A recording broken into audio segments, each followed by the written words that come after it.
My name is Ralph Borland, and I'm an artist researcher at HUMA, the Institute for Humanities in Africa at the University of Cape Town. I'm part of the Future Hospitals team, which is looking at the impact of emerging technologies in healthcare in Africa, and our project is funded by the Carnegie Corporation.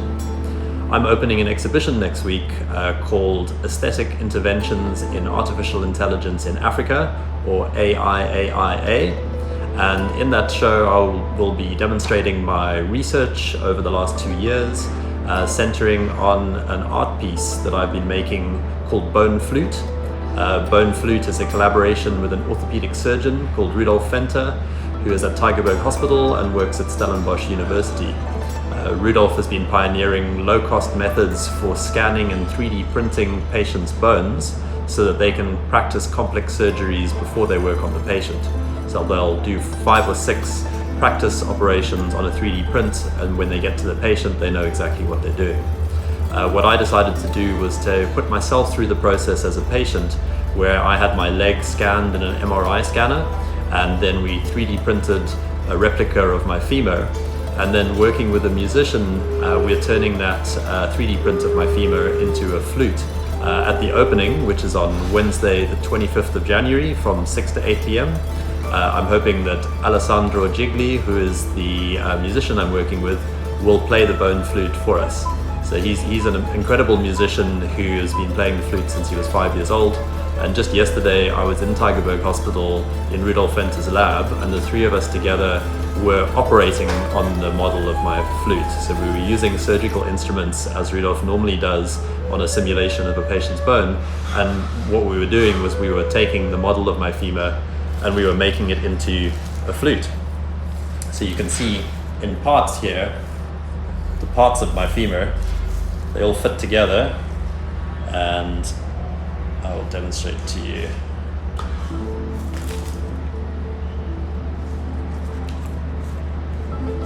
And I'm not making any promises that I will make a sound from this because I don't know how to play the flute, but I'm going to try and learn over the course of the exhibition.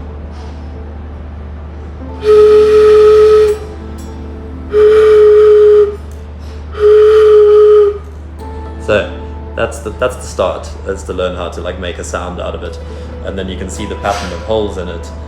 It's all configured so that it's possible to play music on it.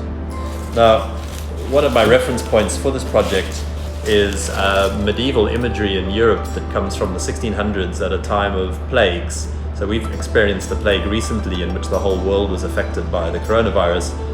In the 1600s, there were a number of plagues that swept across Europe and killed millions of people. And during that time, people developed imagery within art and their culture that was to cope with this. One of these is the idea of the danse macabre. So the danse macabre, depicted in this painting, shows skeletons and people dancing together. And some of the people are portrayed as royalty, and some of them are portrayed as workers and servants and peasants. And the idea was that everyone was united in death because everyone was susceptible to the plague. And also that death is an ever-present part of life. And let's celebrate life while in the midst of death. So it has all of these kind of connotations, and you could think of the Mexican Day of the Dead as another example of that kind of carnivalesque attitude towards mortality. So I thought I'd like to make a work that allows me to find out more about the work that surgeons do with new technology, to do with scanning and 3D printing, and even machine learning and AI, which also comes into perfecting the models that they use. So what I decided to do then was to combine these influences, historical artwork that's about death and mortality and life, a collaboration with a surgeon that allows me to learn about the work that they do, and then producing an object that is the center of a performance, and that we're also making an art video about. Here's another reference from more recently being about 100 years ago.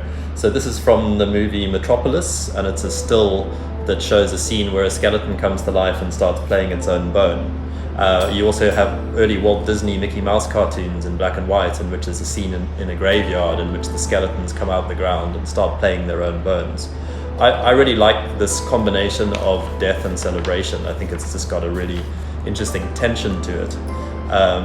And another subject I'm interested in is human-machine collaboration. So This image is from an exhibition I went to in Munich last year about robotics and AI, and it shows a human arm and a robot arm joining hands, and this is meant to symbolize the idea of human-machine collaboration.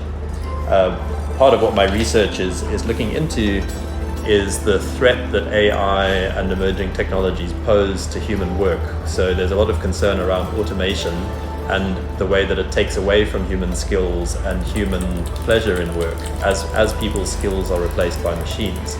But there is another path that we can go on, which is working out how can humans bring the best of what's human and take the best from machines and put those things together. So that's how Rudolph sees his work with scanning and 3D printing and then producing real-life simulations, because the surgeon still uses their existing hand skills. They have what you call embodied skills. So they have skills in their hands and their brain, which they bring like an artist to a material. And they actually work like sculptors or artists in working with bone. If they were to use VR or just to be looking at a screen, then they would be not using their hands in the same way. Instead, they get like an actual print of the bone in real scale, and they can use their actual surgical instruments and they can work on that.